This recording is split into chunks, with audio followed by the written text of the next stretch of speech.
Hi, I'm Tim. Welcome to our channel, and thanks for logging on. No, you're not seeing double. I recently reviewed a similar watch of the same reference and era, albeit on a calfskin strap, and seeing as I've never seen this Audemars Piguet factory vulcanized rubber strap in person or in pictures, I felt the need to document this watch separately to show how it looks on this strap that, frankly, most folks who own the watch may never know even exists. So this is the Audemars Piguet Royal Oak Offshore Colors Series Yellow, technically referenced 25770ST. It's part of a family that debuted at Baselworld in 1997. Yes, AP exhibited at Baselworld in the late 90s, and it was originally an anniversary series in honor of the 25th birthday of the original Gerald Royal Oak. Well, this one has become a classic in its own right, like other members of the Colors series, and has even inspired two separate series of divers and diving chronographs over model years 2016 and 17. On my wrist, though, this is the classic 1993 Royal Oak Offshore on a strap. 42 millimeters across the round of the case from 9 to 3. I may even have to back out the camera a little bit to give you a better view of the watch on my 16 centimeter circumference wrist.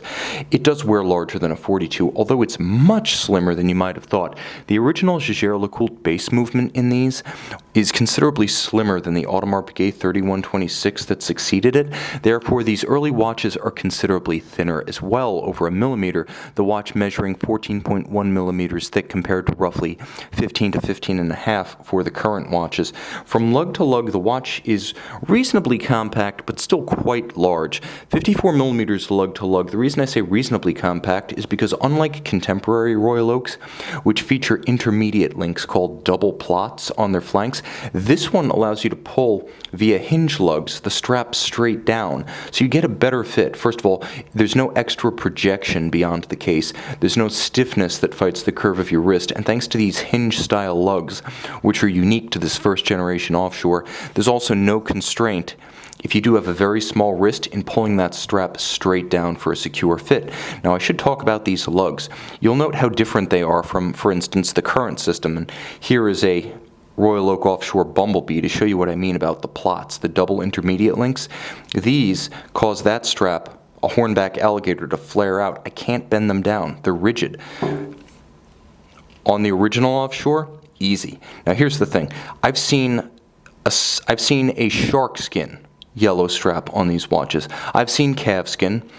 I've seen alligator. What I have never seen is this unique hobnail molded vulcanized rubber strap. You can see it has a strong swelling, almost like conventional bolstering down the center like you would see on a leather strap. It has sheer sides. This, I believe, is a cut strap, not injection molded. I don't know for sure, but the tolerances and the forms achieved are very precise, and I believe beyond the realm of injection molding. You can also see in the recurring motif on the bottom that it is an AP factory strap. This is not an aftermarket product. This is something you can order today and wear if you own one of these original hinge lug offshores.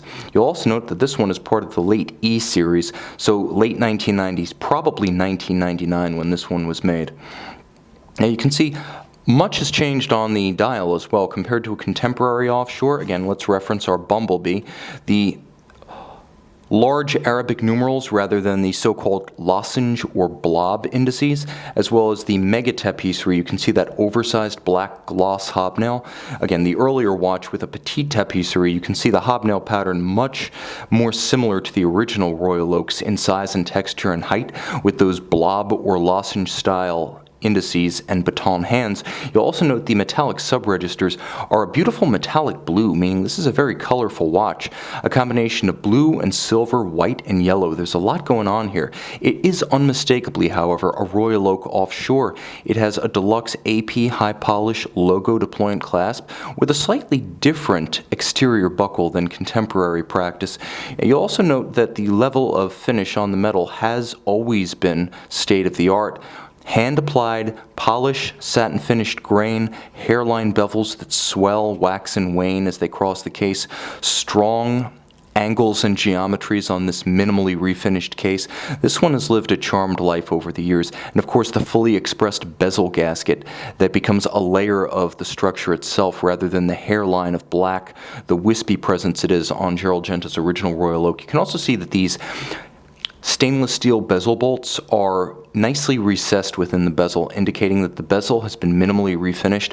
The standard at Audemars Piguet is to replace the bezel when the bolts become flush. Here, that is not the case. Satin finished on the top, rounded and polished on the flank.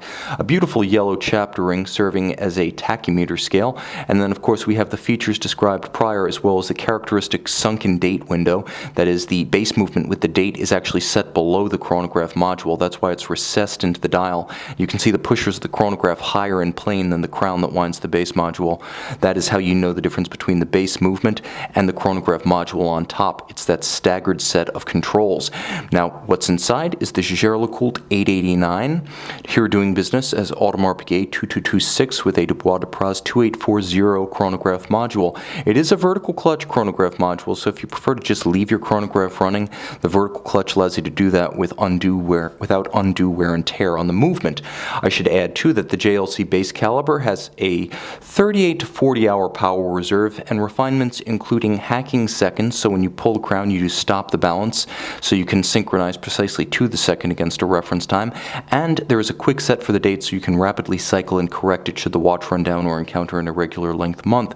Critically, and this is where the strap really becomes a functional part of the watch besides mere retention, the strap is water resistant, unlike all of the many leathers fitted to these 25770s, so the 100-meter water resistance of the watch is quite relevant as it's fitted on a strap of rubber. This is a watch you can actually take in the water thanks to this highly unusual rubber strap. But remember, it's an AP piece.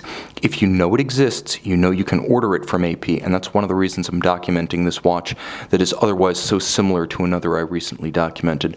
Again, thinner than the later Royal Oaks, or offshores, I should say, due to the JLC base movement versus the AP. The JLC is so thin that Audemars Piguet is also able to stuff a soft iron cage in, somewhat like a Rolex Milgauss, providing the movement with additional anti-magnetism when compared to the later AP in-house calibers. A charming watch, a rare sight, a grand era in Audemars Piguet Royal Oak Offshore production, and one of the most memorable models in that now long and distinguished continuity. You can see this handsome reference 25770ST and purchase it on our website.